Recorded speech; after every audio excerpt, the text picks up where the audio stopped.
Mari kita berdoa. Kami mohon pimpinan melalui kebenaran firman-Mu. Berbicaralah ya Tuhan, kami siap mendengarkannya. Di dalam nama Tuhan Yesus kami berdoa. Amin. Shalom. Jemaat Tuhan yang terkasih dalam nama Tuhan Yesus Kristus, firman Tuhan yang kita renungkan pada hari ini diambil dari Injil Markus pasal 3 ayat 20 sampai 35. Tema yang saya berikan, nyatakan kebenaran. Saya memegang botol yang tulisannya Sacramental Primona, khusus untuk keperluan di gereja. Jelas isinya adalah untuk air perjamuan. Dan di dalam tulisan ini menunjukkan kebenaran isi dari botol ini, sehingga orang tidak sembarangan untuk menggunakannya atau meminumnya. Di dalam Injil Markus pasal 3 ayat 20, Yesus masuk ke sebuah rumah, maka datanglah orang banyak berkerumun pula, sehingga makan pun mereka tidak dapat. Lalu di antara orang banyak itu ada kaum keluarganya, dan mereka katakan bahwa Yesus itu tidak waras lagi.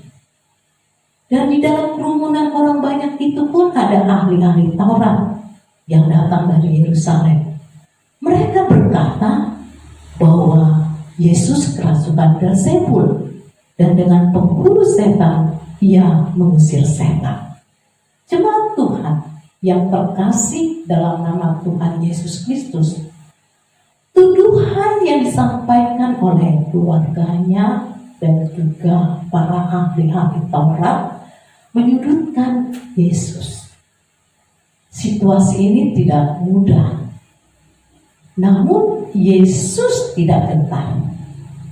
Dia tahu apa yang dia akan sampaikan dan dia lakukan di dunia ini, yaitu untuk mewartakan kasih Allah lewat hidupnya. Yesus menyingkapkan ketidakbenaran tuduhan para ahli Taurat itu dengan sebuah pernyataan atau pertanyaan akal sehat. Bagaimana iblis dapat mengusir iblis? Ayat 23 dan ayat sampai ayat yang ke-26. Ini menunjukkan kecemburuan atau sikap mereka paling benar. Para ahli Taurat itu menjadi buta terhadap kebenaran melalui pengusiran roh jahat dan penyembuhan orang-orang buta terhadap kebenaran. Melalui pengusiran roh jahat dan penyembuhan orang-orang sakit, Yesus sebenarnya sedang melakukan penghancuran kerajaan iblis. Mereka seolah tidak menyadari bahwa pengusiran roh jahat itu menjadi salah satu tanda kedatangan kerajaan Allah. Dan jemaat Tuhan yang terkasih dalam nama Tuhan Yesus Kristus, di dalam ayat 27, orang yang kuat dimaksudkan menggambarkan iblis.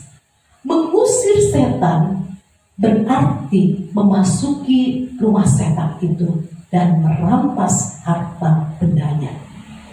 Kristus sebenarnya mengemukakan bahwa dirinya justru sedang bertempur melawan iblis, bukan bersekutu dengannya.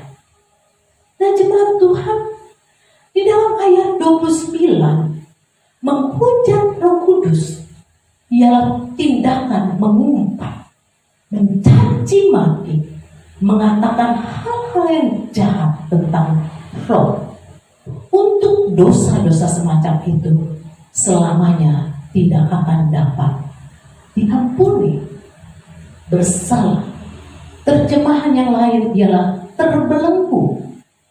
Semua naskah yang lebih baik menyebut dosa kekal dan bukan hukuman kekal. Di dalam kerajaan Allah, Yesus mau menyatakan kebenaran kepada keluarganya juga. Kita lihat di dalam ayat 31 sampai ayatnya yang ke-35. Ibu dan saudara-saudaranya datang, lalu mereka berkata kepada Yesus, "Lihat, ibu dan saudara-saudaramu ada di luar dan berusaha menemui engkau." Jawab Yesus kepada mereka, "Siapa ibuku dan siapa saudara-saudaraku?" Kerajaan Allah bukan karena keluarga, bukan karena faktor genetik, bukan karena mempunyai hubungan secara keluarga atau persahabatan. Tetapi kerajaan Allah yang Yesus katakan adalah, barang siapa melakukan kehendak Allah, dialah saudaraku laki-laki, dialah saudaraku perempuan, dialah ibuku.